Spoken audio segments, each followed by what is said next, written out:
भने दुर्गा पसाईले गाडी हुर्काएर प्रहरी खिच्न खोजेको समय 1:23 को अनि जुलुस लिएर त्यसलाई लिड गर्दै गर्दै मञ्चसम्म पुगेको समय 3 बजेको रहेछ। यो बीचमा झन्डै 1.5 घण्टा समय बितिसकेको रहेछ। उता मञ्चबाट अब अघि बढौं भन्दै गरेको र भिड क्रमशः तितर-बितर हुँदै गरेको जस्तो देखिन्छ।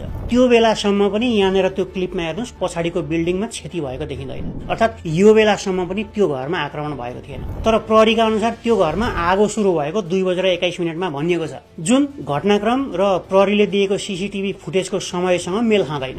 यहाँनेर प्रहरीले 3 बजेको आसपासमा घुँडामुनि गोली प्रहार गरेको, पहिलो गोली प्रहार गरेको भनेको छ।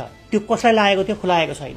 सायद यहाँनेर सबिनको कुरा गरिराखेको होइन होला, किनकि सबिन महर्जनको पोस्टमार्टम रिपोर्टमा उनलाई पोखामा गोली लागेको भनिएको छ, छातीमा। तर यहाँनेर घुँडामुनि गोली लागेको भनेको हुनाले यो अरु नै कसैको हुन सक्ने सम्भावना छ।